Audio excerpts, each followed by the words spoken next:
In this video, we're going to talk about glazing over a grayscale, or a brown scale, or whatever.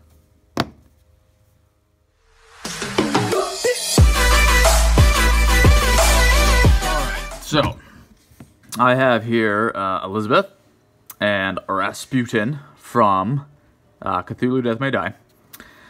And I'm going to show you how I use glazes to paint over grayscale or brown scale stuff. Okay, yeah, this is kind of part 3, I guess, because step 1 is to do a zenithal prime, which you have done on both these guys, and there's hours of footage out there on the internet on zenithal priming. If you don't want to go looking for it, I do have a video in my How I Do Things playlists for both like a traditional zenithal prime and then what I do when I'm using warmer colors or flesh tones, because we're going to use yellow here, where I incorporate the brown. Okay, and then step 2 would be appreciating, value sketching, underpainting, whatever terminology you want to use. Again, videos out there.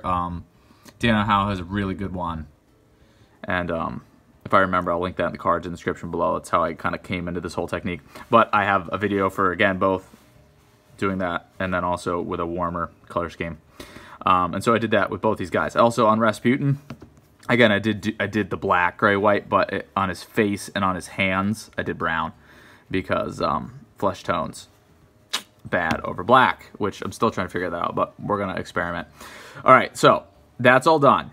So now zenithal priming's done. Appreciating is done. Now I'm going to color these. Okay, and so I got these guys on my palette, my wet palette. You want to use a wet palette for this technique. Well, I guess you could use a dry palette with a lot of glazed medium. I got a green and I got a yellow, and I made a glaze. If you are unfamiliar with making glazes, there's a video in my How I Do Things playlists for how I find the consistency that I like to use. I don't know if it's the right consistency, but it's the consistency I like to use. But here's my wet palette, here's my colors, okay? So, I'm using a size 2 brush. It really doesn't matter, but I want something that can hold a lot of paint so I don't have to go back. And I got my paper towel. So I'm gonna load up my brush with my green glaze, and then I'm going to wick out most of it on my paper towel, and then I'm going pretty much concept art, box art for this. So I'm going to take this and I'm going to glaze it over. I'm going to just paint it over Rasputin's coat, and I'm going to do the whole coat. Okay. You don't have to watch me do this, but you notice like I'm going over the whole thing like I was base coating, like I'm ignoring recesses and highlights. I'm just going over the entirety of the coat. So let me go ahead and I'll finish. So if you look after a single coat, there's not really that much difference. You can see a little bit of a green tint, but after a single glaze, there's barely anything going on, and that may be just because it's the consistency of the glazes might be too thin. But either way, we're gonna come back and I'm gonna do another one of these in a minute. Okay. All right, so I'm gonna let that dry, clean my brush off, and I'm gonna fill up with some yellow. Oops, sorry, bumped it. I'm gonna wick most of that off on my paper towel, and now I'm gonna do the same thing over the entirety of the dress here. And I got some on her shoulder. That's a bummer. Yeah, it'll be okay because I'm using my light colors now because I'm gonna glaze a darker skin color and a green over a bunch of other stuff. So the yellow will come out better. So this time, yeah, my glaze consistency is probably a little bit better, and so you see it actually kind of coming out there. It's also hard for me to do this with the phone in between me and the thing.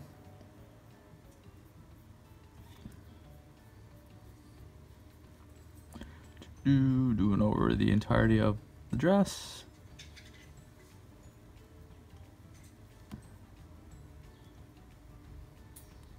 trying not to get too much on the other bits because it will look a little bit weird. And then right through here.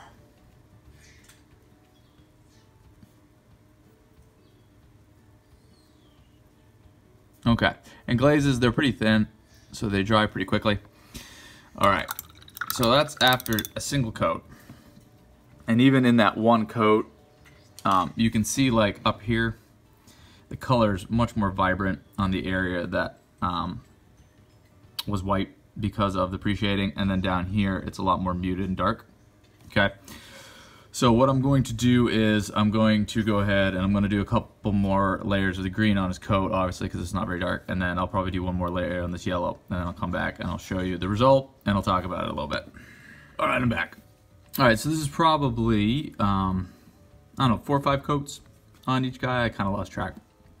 I was just put them on thin the whole time, and this is kind of the result that you get. I might have, I might decide to do another one, but we'll see how it goes. I can always come back and do them later. But here we go. That's kind of the idea. And the reason why I enjoy doing this is because if you look, like, I don't know how much you can get it on the camera, but like if you look at the, you know, the lightest green on here down to, you know, the darkest in the recesses there on the back or like underneath the arms, that whole value, and same thing with the yellow, like underneath there, down on the bottom pleats of the dress, as opposed to like up on the shoulders and the top of the chest and everything there. Like that whole range of value in green and yellow, so all the way from, you know, the darkest recesses in the coat and under the arms all the way up to the ridges on the top and the top of the pockets on the jacket. All of that, those different values of green, all that comes from using the same paint. You know, this is it. This is the same paint.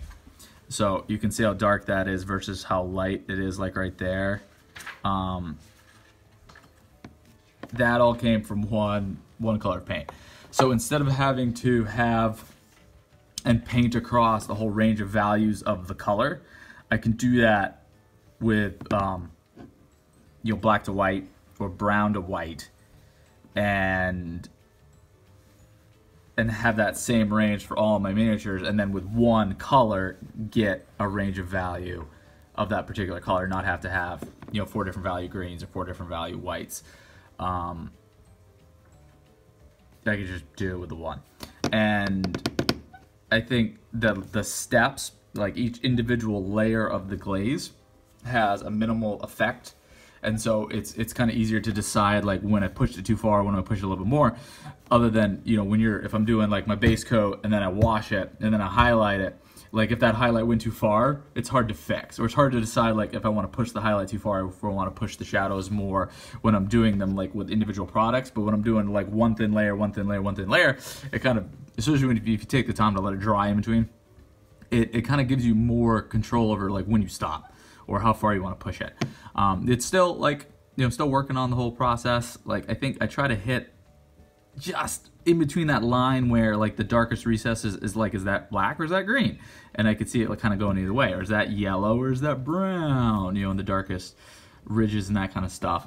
As far as like when you want to stop, but I think, you know, as a process, I've enjoyed it, and I think like it works well for, you know, the paint set that I have and my limited palette and that kind of stuff.